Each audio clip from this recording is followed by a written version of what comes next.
आज चर्चा करेंगे योग को लेकर। स्वस्थ आयु के लिए योग है। योग सबको जोड़ता है, योग सबको साथ लाता है। हर श्वास में ऊर्जा, हर जीवन में योग जरूरी है। स्वस्थ शरीर, शांत मन और आनंदमय जीवन के लिए योग है। योग ने विश्व को भारत के ज्ञान और जीवन दर्शन से जोड़ा है।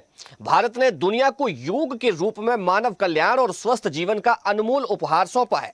मध्य प्रदेश में योग दिवस पर विभिन्न कार्यक्रम आयोजित किए गए। राष्ट्रपति द्रौपदी मुर्मू के मुख्य आतिथ्य एवं राज्यपाल मंगूभाई पटेल व मुख्यमंत्री डॉक्टर मोहन यादव की मौजूदगी में अंतर्राष्ट्रीय योग दिवस के अवसर पर जबलपुर में राज्य स्तरीय कार्यक्रम में सामूहिक योग अभ्यास किया गया। मुख्यमंत्री डॉक्टर मोहन यादव ने कहा कि योग हमारी गौरवशाली भारतीय संस्कृति की अनमोल विरासत है, जो जीवन जीने की कला भी सिखाती है। संकल्प लें कि योग को दैनिक जीवन का हिस्सा बनाएंगे और स्वस्थ समाज के निर्माण में योगदान देंगे। उन्होंने कहा कि सनातन संस्कृति ने सदैव संपूर्ण विश्व को एक परिवार के रूप में देखा है। भारत ने वसुधैव कुटुंबकम के अमर संदेश के माध्यम से मानवता को एकता, करुणा और विश्व कल्याण का मार्ग दिखाया है। भारत ने योग के रूप में विश्व को मानव कल्याण का अमूल्य उपहार दिया है। मुख्यमंत्री डॉक्टर मोहन यादव ने कहा कि योग स्वस्थ, जागरूक और विकसित भारत की मजबूत आधारशिला है। योग का अर्थ है जोड़ना, और भारत ने अपनी ज्ञान परंपरा व विवेक से सदैव पूरी मानवता को एकता के सूत्र में जोड़ने का काम किया है। उन्होंने कहा कि राज्य सरकार योग को जन आंदोलन बनाने के लिए लगातार काम कर रही है, प्रयास कर रही है। प्रदेश में घर घर योग, हर व्यक्ति निरोग अभियान के माध्यम से नागरिकों को योग से जोड़ने का कार्य किया जा रहा है। इस वर्ष योग दिवस की थीम स्वस्थ आयु के लिए योग रखी गई है, जो लोगों को निरोग और सक्रिय जीवन अपनाने की प्रेरणा देती है। आपको बता दें कि जनवरी 2027 में मध्य प्रदेश में एक पृथ्वी, एक स्वास्थ्य और एक चेतना, समग्र कल्याण के लिए योग विषय पर अंतर्राष्ट्रीय सम्मेलन आयोजित किया जाएगा। इस आयोजन के माध्यम से प्रदेश भारतीय सभ्यता और योग दर्शन के वैश्विक संदेश को दुनिया तक पहुंचाने का काम करेगा। तो योग दिवस को लेकर मुख्यमंत्री डॉक्टर मोहन यादव ने क्या कहा है, प्रधानमंत्री ने क्या कहा है, पहले आपको सुनवाते हैं, फिर चर्चा पर आगे बढ़ेंगे। वैश्विक कल्याण, वैश्विक शांति, वैश्विक स्वास्थ्य को बढ़ावा देता योग दिवस विश्व भर के लगभग 2500 स्थानों पर 210 से अधिक भारतीय दूतावास इस कार्यक्रम के भागीदार हैं। योग के रूप में भारत ने दुनिया को सौंपा है मानवता के कल्याण का उपहार। योग का अर्थ जोड़ना। भारत ने अपने ज्ञान, विवेक, विचार से सदैव विश्व को जोड़ा है। प्रधानमंत्री जी ने भारत की प्राचीन ऋषि परंपरा, आध्यात्मिक चेतना वैश्विक पटल पर स्थापित कर विश्व को हमारी समृद्ध सनातन संस्कृति से परिचित कराया है। प्रधानमंत्री जी ने संयुक्त राष्ट्र महासभा में योग दिवस का प्रस्ताव रखा तो इसे रिकॉर्ड 175 से ज्यादा देशों ने एक साथ ऐतिहासिक समर्थन करके 2015 में पारित कराया था। इस वर्ष दुनिया भर में 30 से 35 करोड़ लोगों ने एक साथ सामूहिक योग सत्रों में भाग लेने का हम सबको इसका एहसास है। मध्य प्रदेश के कोने कोने में यह आयोजन लोगों को योग से जोड़ने का और जागरूक करने के लिए हर घर योग अभियान सफलतापूर्वक संचालित किया गया है। विश्व के अलग अलग हिस्सों से योग की एक से एक अद्भुत तस्वीरें आ रही हैं। भारत में हिमालय से लेकर हिंद महासागर तक, पूर्वोत्तर और पूरब में बंगाल से लेकर पश्चिम में सौराष्ट्र तक पूरा देश योग की ऊर्जा से, चैतन्य से भरा हुआ नजर आ रहा है। तो आज विश्व योग दिवस है और भारत ने दुनिया को योग दिया है और आज पूरी दुनिया में योग किया गया। मध्य प्रदेश में विशेष कार्यक्रम योग को लेकर आयोजित किया गया। आज इसी विषय पर करेंगे चर्चा, लेकिन उससे पहले परिचय करवा देते अपने मेहमानों से। हमारे साथ योगाचार्य डॉक्टर पवन गुरुजी जुड़ गए हैं, आपका बहुत स्वागत है। साथ ही योगा टीचर प्रिया तोमर जी हमारे साथ जुड़ गई हैं, आपका भी बहुत स्वागत है। चर्चा की शुरुआत में डॉक्टर पवन जी से करूंगा। पवन जी, मानव जीवन के लिए, स्वस्थ शरीर के लिए योग कितना जरूरी है? आज के समय के अंदर जिस हिसाब से बीमारियां बहुत स्पीड से बढ़ रही हैं, लोगों को तनाव, लोगों को एंजाइटी, लोगों को घबराहट, फिजिकल हमारा कम होता जा रहा है, तो उसके अंदर योग का बहुत बड़ा रोल है। अगर योग को हम अपनाते हैं, जैसे अभी बताया कि 210 से ज़्यादा दूतावासों में योग का सेशन हुआ, लगभग 35 से 50 करोड़ लोगों ने इस बार योग करा है। तो अंदाज़ लगा सकते हैं कि लोग योग के जो जादू है या योग की जो विधा है, योग के जो लाभ है, उसको लोग पहचान रहे हैं। भारतवर्ष ने पूरी दुनिया को एक ऐसा जादू का मंत्र दिया है कि आप योग करें और स्वस्थ रहें। और जब योग करेंगे, स्वस्थ रहेंगे, तो हम दीर्घायु भी रहेंगे, क्वालिटी लाइफ भी जिएंगे और बीमारियों से हम दूर बने रहेंगे। पवन जी, योग को जोड़ना भी कहते हैं, तो ये शरीर को कैसे जोड़ता है? शरीर में क्या जोड़ता है? किस तरह से इसको देखा जाए? देखिए, अगर हम सामूहिक रूप से अभ्यास करते हैं, पॉजिटिव अप्रोच के साथ अभ्यास करते हैं, तो जो योग होता है हर एक अंग के लिए, हर एक बीमारी के लिए वो अलग अलग आसन रहते हैं। जब पॉजिटिव अप्रोच के साथ हम करते हैं तो बॉडी के सारे ऑर्गन्स एक दूसरे की जरा जुड़ जाते हैं और हमारे को बीमारियों पे कंट्रोल होता है। जैसे आजकल बीपी, डायबिटीज़, हार्ट प्रॉब्लम आपने देखा होगा कि हर चाहे 10 साल का बच्चा हो या 50 साल का, कार्डियक अरेस्ट बहुत ज़्यादा हो रहा है। तो योग करने से इन सबसे हम आराम से बच सकते हैं। जब हम करते हैं तो हमारी पूरी बॉडी का जो बायोलॉजिकल एज है उसको भी हम मैनेज कर पाते हैं और बीमारी को भी हम मैनेज कर पाते हैं। तो योग पूरे शरीर को, पूरे सिस्टम को, हमारी आत्मा से जोड़ता है। लेकिन पॉजिटिव और सही टेक्निक से आप करेंगे तो लाभ मिलता है। हमने देखा कि अधिकांश काफ़ी लोग आजकल जो हमारे पास 400-500 लोग पर डे आते हैं, 70-80% ऐसे लोग हैं जो गलत करके आते हैं या ज़्यादा करके आते हैं और जो सोशल मीडिया के ज्ञान के साथ आते हैं तो वो उनको लॉस भी होता है। तो उनसे भी निवेदन करना चाहूँगा कि जहाँ भी रहते हैं किसी एक्सपर्ट के मार्गदर्शन में सीखें, सही सीखें और जितना करना है सिर्फ उतना ही करें। ठीक है प्रिया जी, जैसे समुद्र मंथन में मंथन करने के बाद अमृत निकला था, तो क्या ये कह सकते हैं कि हमारे शरीर में भी तमाम ऐसे ही अमृत है जो कि योग करने के बाद हमारी पूरे शरीर में फैल जाता है और उससे इंसान को आराम मिलता है? नमस्कार। देखिए, योग का जो अर्थ है वो जोड़ना कैसे होता है। योग एक तो सामूहिक जब हम अभ्यास करते हैं तो एक दूसरे से जुड़ना हुआ, लेकिन हमारे लिए अगर हम व्यक्तिगत देखें तो योग का अर्थ होता है स्वयं से जुड़ना। जब हम स्वयं के साथ जुड़ जाते हैं तो हम अपने शरीर, मन और चेतना को एक साथ एक लाइन में जोड़ लेते हैं। तो अगर हम देखें कि समुद्र मंथन की बात जैसे आती है तो हमारे शरीर में एक तो है हमारी फिजिकल बॉडी, एक है हमारी इंटरनल बॉडी। तो ये शरीर से लेके प्राण और प्राण से लेके चेतना तक पूरा जुड़ने का एक प्रारूप है। तो अगर हम अपनी श्वासों पे ध्यान देते हैं, जैसे जैसे हम अपनी श्वासों पे ध्यान देते हैं तो हमारी जो प्राण ऊर्जा है वो बढ़ती है। जब प्राण ऊर्जा बढ़ती है तो हमारे शरीर की जितनी भी हमारी प्राणिक शक्ति है वो सब एक साथ बाहर निकल के आती है। तो जैसे अगर पूरे शरीर का एक सार बनाना है तो वो है स्वास्थ्य, मन की शांति और अपने आध्यात्मिक स्तर को बढ़ाना। तो अगर हम अपनी श्वासों से जुड़ के आसनों के माध्यम से इस शरीर को स्वस्थ करें, अपने श्वासों के माध्यम से हम अपने जितने भी हमारी परेशानियां होती है श्वास से संबंधित उनको ठीक करके और फिर हम अपने आप को एकाग्र कर सकते हैं। तो ये पूरा ऐसे शरीर स्वस्थ हो जाए, मन संतुलित हो जाए और चित्त शांत हो जाए। तो ये इसका पूरा प्रारूप निकल के आता है कि हम तीनों पे एक साथ काम कर सकते हैं।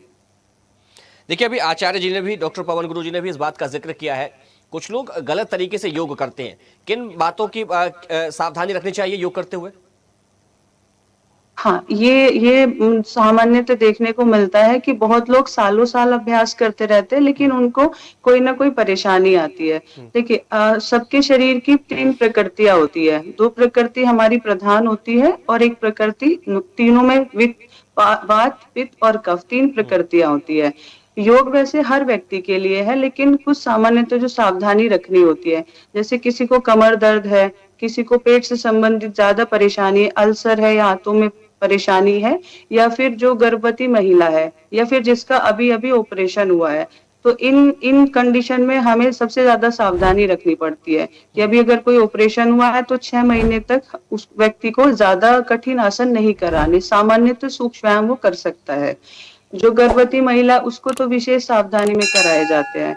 तो इस तरह से कुछ कुछ सावधानियां रखनी होती है जिसकी बहुत पित्त प्रकृति है, तो लगातार लोग कपालभाति करते रहते हैं। पार्क में जाएंगे, दिखते रहेंगे और लगातार आधे आधे घंटे तक कपालभाति भस्त्रिका करते रहते हैं। तो इससे उनके शरीर में और उष्णता और गर्मी पैदा होती है। तो हमें बस ये पता होना चाहिए कि हमारी ये प्रकृति है और कौन सा आसन हमें अनुकूल होगा। हर शरीर के अनुसार एक आसन, एक प्राणायाम अनुकूल होता है। तो अगर हमें पता चल जाए कि ये आसन, ये प्राणायाम अनुकूल है, तो फिर आप योग से आपको लाभ ही मिलेगा, कभी भी कोई आपको उससे हानि नहीं होगी। बस एक तो अनुशासन के साथ, दूसरा किसी मार्गदर्शन के साथ और तीसरा अपनी प्रकृति को समझ के। तो हम अगर ये विशेष सावधानी की गर्भवती महिला और जो किसी का ऑपरेशन हुआ है, कमर की ज्यादा परेशानी है, तो उसको ये विशेष सावधानी रखनी चाहिए। ठीक है पवन जी, जिसकी जैसी तासीर वैसा योग, क्या कहेंगे? हाँ देखिए, तासीर की बात बताई इन्होंने, साथ में आजकल जैसे इन्होंने कमर दर्द की बात बताई। अब कमर दर्द सर्वाइकल आजकल हर दूसरे व्यक्ति को है, क्योंकि उसका फिजिकल कम हो रहा है। फिजिकल कम हो रहा है तो उसको मोबाइल से चिपका है, लैपटॉप से चिपका है, या पोस्चर गलत हो रहा है, तो सर्वाइकल हर दूसरे तीसरे व्यक्ति को है, और बैक प्रॉब्लम में दूसरे तीसरे व्यक्ति को है। ये बीमारी में काउंट नहीं होता है, ये गलत पोस्चर या मसल हमारी वीकनेस से ये प्रॉब्लम हो जाती है। इसके लिए अगर लगातार हम योग करते हैं, जैसे कुछ मार्जरी आसन, अन्य आसन अगर हम लगातार करते हैं, तो ये प्रॉब्लम हमको होगी ही नहीं।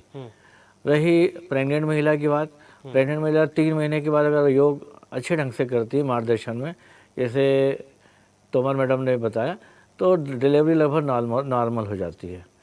और लोग क्या करते हैं कि थोड़ा कपालभाति सीख लिया, अनुलोम विलोम सीख लिया, उनको लगता है कि योग का हमें पूरा ज्ञान आ गया है। और जैसे आपको बताया कि पार्क में बैठे आधे आधे घंटे कर रहे हैं, 1 घंटे कर रहे हैं, और फिर पता चला कि पार्क में बैठे बैठे ही यमराज जी ने याद कर लिया कईयों को, तो उससे क्या होता है, योग का नाम भी खराब होता है। और आदमी हर सोचता है कि मैं शॉर्टकट में सब कुछ हो जाऊँ। आप जब किसी गुरु के मार्गदर्शन में करेंगे तो आपको एक डिसिप्लिन मेंटेन होगा, वो आपकी गलतियों को आपको बताएगा, और तब अपन जब सामूहिक से करते हैं तो उसका रिजल्ट अलग होता है। पार्कों में बैठ के अकेले कर रहे हैं और हम थोड़ा सीख लिया फिर दूसरों को भी सिखा रहे हैं, ये काफ़ी नुकसानदायक पहलू हमारे सामने बहुत ज़्यादा आते हैं, तो हमें उनसे बचना है। ये शरीर बहुत अनमोल है, इसकी अनमोल कीमत है, इसको हर किसी को सौंपने से पहले उनके बारे में जानकारी लें, सामूहिक करें। आपको किस बीमारी में क्या आसन करना है, क्या आसन नहीं करना है, उनसे पूछें। अच्छे गुरु होंगे तो आपको पूरा बताएंगे कि ये खाना है, ये आसन आपको ले करना है, ये आसन नहीं करना है। अब लोग क्या करते हैं कि सबको एक कमजोरी है, कमजोरी क्या है कि दुबला होना है। अब अभी हमारे पास पिछले हफ्ते 2 बेटी आई हैं, 100 बार सूर्य नमस्कार करती थी। अब वो क्या हुआ, दुबली तो हो गई लेकिन दोनों घुटने चले गए। अब 20-22 साल में घुटने दोनों चले जाएंगे तो क्या होगा। तो हमको ये है कि कितनी बार हमको करना है, दुबला नहीं होना, हमको स्वस्थ होना है। स्वस्थ होने में ऑटोमेटिक आप दुबले भी हो जाएंगे, आप फिट भी रहेंगे। अगर वजन 1-2 किलो ज़्यादा है, 1-2 किलो कम है, उससे फ़र्क नहीं पड़ता। कुल मिला के हमारे को पास बीमारियाँ, हमारे पास फटकना नहीं चाहिए, बीमारियाँ नहीं आना चाहिए। योग इम्यूनिटी बढ़ाता है। दूसरा है कि लोग ने सोचा कि योग के बहुत फ़ायदे हैं तो 7 दिन करते हैं, कोई लोग सुबह शाम भी करते हैं। तो जब वो आगे उनकी एज निकलती है तो नी बैक प्रॉब्लम तो 100% हो जाती है। साइंस से ये बोलता है कि आप हफ्ते में सिर्फ 5 दिन योग करिए, 2 दिन बॉडी को रेस्ट कीजिए, इससे बॉडी की ऑटोमेटिक रिपेयरिंग होती है। लेकिन लोग अब कम एज के होते हैं तो मानते नहीं हैं, ज़्यादा एज के हो जाते हैं तो उनका समय रहता है, तो वो सुबह भी चालू हो जाते हैं, शाम को भी चालू हो जाते हैं, छुट्टी भी नहीं करते। फिर बाद में कहते हैं घुटना चला गया, बैक चला गया, बीपी शूटअप हो रहा है, तो वो अति करते हैं। तो आपको मालूम है किसी भी चीज़ की अति हमेशा नुकसानदायक होती है। योग एक बहुत बड़ा साइंस है, बहुत बड़ा विज्ञान है, उसको आप सही ढंग से आप समझेंगे तो ये ज़िंदगी भी हमको छोटी पड़ती है। तो हमको हमारी उम्र, हमारी व्याधि, हमारी क्या रिक्वायरमेंट है और किस ढंग से हमको करना है, जो हमारे अच्छे गुरु हैं उनके मार्गदर्शन में जाके करिए। आप भी सोचेंगे कि मैं सीख चुका हूँ, घर पे कर रहा हूँ, तो वो अपने आप को लॉस पहुँचा रहे हैं। क्योंकि सामूहिक रूप से जो बैठ के करते हैं उसका आनंद, उसका रिजल्ट आपको 90% मिलता है। और जो घर पे बैठ के आपके कर रहे हैं वो सिर्फ 30% है, पार्क में कर रहे हैं 20% है, क्योंकि वो माहौल ही नहीं मिलता। सारी चीज़ माहौल की रहती है और पॉजिटिव अप्रोच की रहती है। और सिखाने वाले का जो आपके ऊपर लगातार कंसंट्रेशन बना हुआ है, वो आपको समझा रहे हैं, सिखा रहे हैं, तो हमारा माइंड एक जगह सेट हो जाता है, तो ऑटोमेटिक हमारा ध्यान जैसी चीज़ भी हो जाती है। लेकिन ये बहुत कम लोग समझ पाते हैं और वो फिर अपने आप को नुकसान पहुंचाते हैं और फिर योग का भी नाम खराब होता है। ठीक है प्रिया जी, मैं पवन जी की बात को ही आगे बढ़ाऊंगा। देखिए योग जो है वो या तो योगा टीचर की देखरेख में करें, योगाचार्य की देखरेख में करें, ताकि आप अच्छे से योग कर सकें। लेकिन कई सारी ऐसी जगह होती हैं जहां पर योगा टीचर उपलब्ध नहीं हो पाते हैं। बहुत सी छोटी ऐसी जगह है, ग्रामीण पृष्ठभूमि की अगर हम बात करें तो वहां पर योगा टीचर या योग आचार्य मुश्किल हो जाते हैं मिलना। तो ऐसे लोग जो रोज योगा करना चाहते हैं, उनको कौन से ऐसे आसन करने चाहिए कि जिनमें गलती करने की जो चांसेस वो बेहद कम हो और वो उनके जो है शरीर को भी स्वस्थ रखे?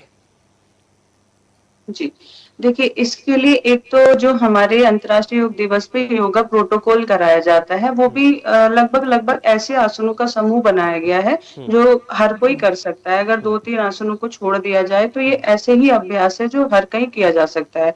इसलिए योगा प्रोटोकॉल बहुत सोच समझ के डिजाइन किया गया है कि इसमें छोटे-छोटे सूक्ष्म व्यायाम से लेके और आखिर में ध्यान तक का अभ्यास रखा गया है। लेकिन अगर देखिए पहले तो हमें ये समझना होगा कि हम योग करना क्यों चाहते हैं, योग का हमारा ध्येय क्या है, हमारा उद्देश्य क्या है। तो अगर योग की बात करें, जैसे डॉक्टर सर ने कहा कि मतलब योग स्वास्थ्य देता है, योग में आता है कि योग आपको चिरंजीवी, दीर्घायु और आरोग्यता देता है।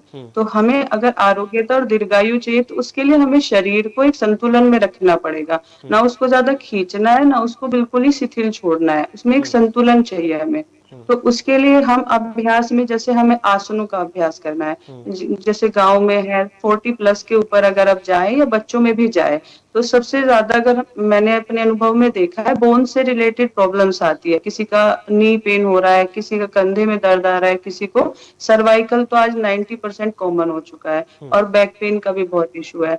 तो उसके लिए सबसे अच्छा होता है हमारे सूक्ष्म व्यायाम। जैसे हमारी जो आसन प्राणायाम मुद्रा बंद एक पुस्तक आती है, उसमें सूक्ष्म व्यायाम बताए गए हैं जो पवन मुक्त आसन भी बोलते हैं उसको, कि कलाइयों को धीरे धीरे घुमाना, फिर पंजों को धीरे धीरे घुमाना। तो इसमें आपको किसी योग शिक्षक की भी आवश्यकता है। आपने एक बार अगर अच्छे से समझ लिया कि इसको कैसे करना है तो आप अपने आप भी इसको कर सकते हैं, क्योंकि इसमें आपको ज्यादा प्रेशर नहीं डालना पड़ता। देखिए आप कोई भी आसन करें वो हानि कब देगा, जब आप उसकी अति कर देंगे, जब आप अपने शरीर को बहुत ज्यादा स्ट्रेच कर देंगे। आपके शरीर की क्षमता उतनी नहीं है, कोई भी कर रहा है, लेकिन हम उसको ओवर स्ट्रेच कर रहे हैं तो वो आपके शरीर पे गलत ही असर डालेगा, उसका लाभ नहीं मिलेगा। तो जैसे पवन मुक्त आसन की पहली सीरीज है, जितने भी हमारे जोड़ है हाथ से लेके पैर, घुटना, कमर, कंधा, तो अगर हम उनकी लगातार मूवमेंट्स करें तो वो आसन सबके है। लेट के कुछ आसन, 1-2 पैर उठाने वाले सामान्य अभ्यास जो आते हैं हमारे, उत्तान पादासन हो गया, हल्का हल्का चक्री का आसन हो गया, फिर उल्टा लेट के हमारा भुजंग आसन हो गया, वो भी बहुत अच्छा अभ्यास है कमर से लेके पेट से लेके। बस 1-2 सावधानियां होती है कि अगर पेट से जुड़ी कोई परेशानी है, देखिए सीधा से एक नियम है, अगर पेट से जुड़ी कोई परेशानी है तो ऐसे आसनों से बचे जिससे एकदम प्रभाव पेट पे आता है, ज्यादा खिंचाव पेट पे आता है। और अगर कमर से जुड़ी परेशानी है तो ऐसे आसनों से बचे जिससे आगे झुकने में जोर आता है, जैसे गर्दन हो गया, कमर हो गई। तो बाकी हम ये अभ्यास कर सकते हैं, सूक्ष्म व्यायाम हो गया, पवन मुक्तासन हो गया।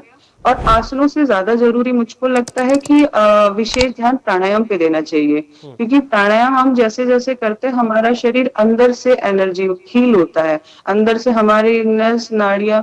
देखिए आसनों का प्रभाव आपको बाहर की एक्सटर्नल बॉडी पे दिखेगा, लेकिन जो हमारे अंदर के जो ऑर्गन है हमारे, उसके लिए हमें प्राणायाम बहुत जरूरी है। क्योंकि अगर हम अपनी नाड़ियों की शुद्धि नहीं करेंगे तो हम बाहर से कितना भी शुद्ध होते रहे, अंदर से उसका कोई प्रभाव नहीं आएगा। तो लोग सालों साल बहुत अच्छे अच्छे आसन लगा लेते हैं, लेकिन अगर आप उनकी वैसी क्षमता देखेंगे कि मन में कोई बदलाव है, श्वास कितनी अच्छी चल रही है, तो वो उनमें देखने को ही नहीं मिलता।